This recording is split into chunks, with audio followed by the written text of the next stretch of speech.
But we became friends throughout my time at Georgia Tech while you were still there. We kind of ran in the same circles.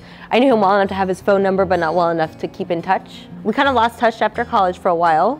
I mean, I think we ran into each other periodically, but not often. We were at a mutual friend's wedding out in Sonoma. So one thing led to another, a couple of drinks, some dancing. So I knew that this was the girl that I wanted to marry as soon as I got on the flight back from Sonoma. Begged her to let me take her out on a date. I said no. Yep. I had just got out of a really long relationship. I wasn't ready yet. So about a month later, she finally said, yes, you can take me out. There was a lot of pestering. And she was actually supposed to come to Atlanta. She's doing a residency in Augusta. And I guess she'd had fun with friends the night before and was really tired from long shifts at the hospital. So she said, do you mind coming to Augusta? And of course I was like, absolutely not. I'm happy to drive the 2 hours and take you out to dinner and hang out for the day. So that was the plan. One of my friends was hosting a going away party for one of the residents in another program. And we went to his house. It's a beautiful renovated firehouse downtown in Augusta. They have a fire escape out the side of the building with an adjoining rooftop. So people who live in the building commonly go hang out on the rooftop. I had never actually been out on said rooftop and told my friend, you've been telling me about this rooftop hangout area, let's go check it out. Brian decided to go first, being the brave, showing off type of first date man he is. Jumped over the fire escape, landed on the roof, said, look at this, it's awesome. Turned around to beckon us towards him, took a step backwards, didn't realize there was a gap between the two buildings, so he just disappeared from sight. I had stepped over the railing and took a step back, obviously not seeing that there was a gap between these two buildings. And so when I took that step back, the only thing I could remember was, where is the ground, where is the ground?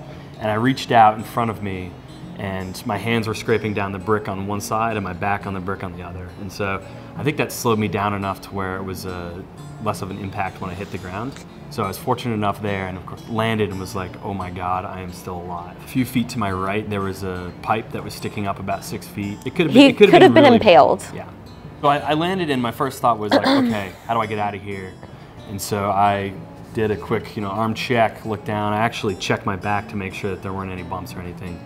And then looked down and saw that my leg was not in the right position. I was like, we're not going anywhere quickly. Well, luckily he was at a party full of doctors, but then to figure out how to get him out was hard. So after I figured out my leg was broken, I'm looking around for how we get out of there. And of course, I'm talking up to Jessica, who's 20 feet above me. But I look around, and both sides of the alley are walled off. So I'm pretty much stuck there, and I look around, there's a couple windows, one up to my right and one up to my left.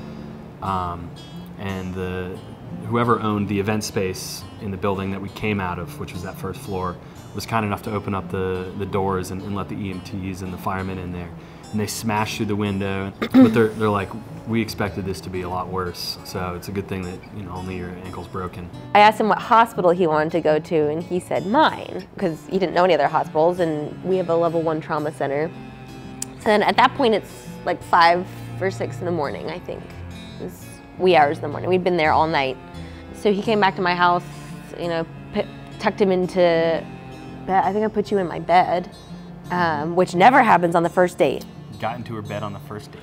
I went into work the next night, and he stayed an extra night. And then I came home from work Monday morning with a bus ticket for him, and I stuck him on a Greyhound and sent him back to Atlanta.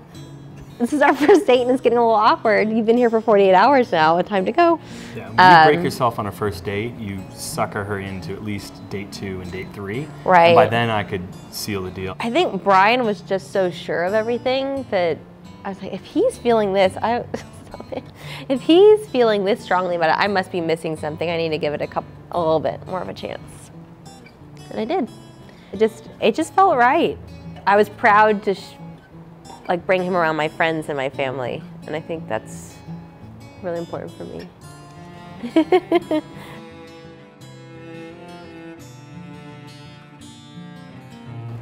Being the Georgia Tech kids that we are, we've got a little bit of a nerdy side too. So in our a little is an understatement. For the proposal, I gave her a letter, and that led to the first puzzle. And that puzzle, I think after she put it together, said, look in the freezer. And in the freezer, there was another puzzle. Yeah. All that led to eventually where you take the DVD and you put it over a certain page number that was circled, and it would highlight a word, which I thought was pretty creative. It was very room escapey. And that spelled out, meet me in Cabbagetown Park. So she met me over there where I had a photographer and the dog, and got down on one knee and asked her to spend the rest of her life with me. She's just the nicest person ever. Super nice. She's caring. She's giving. Her career path is very indicative of that. She wants to be around people giving birth. She wants to make an impact on people's lives, and that's the most important thing to her. And I will help her through that in whatever way I can. I've gotten used to her schedule. You have to be very accepting and flexible with that kind of a schedule, because there have been nights where we're going out, meeting a couple people for dinner, and she's like, oh, I've got a patient who's going into labor right now. I might need to pop over to the hospital for like 30 minutes, deliver her, and then I'll be right back. And so I did that on my birthday last 2 years ago. She did that on her birthday a couple years ago, and was gone for about 30 minutes, comes back and is like, I just delivered a baby. So it's one of the coolest things, and so I'm super proud of her. It makes it easy to brag about her.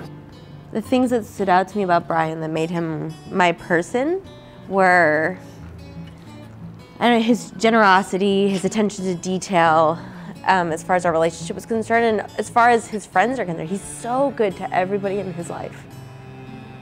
So I knew he'd be good for me too.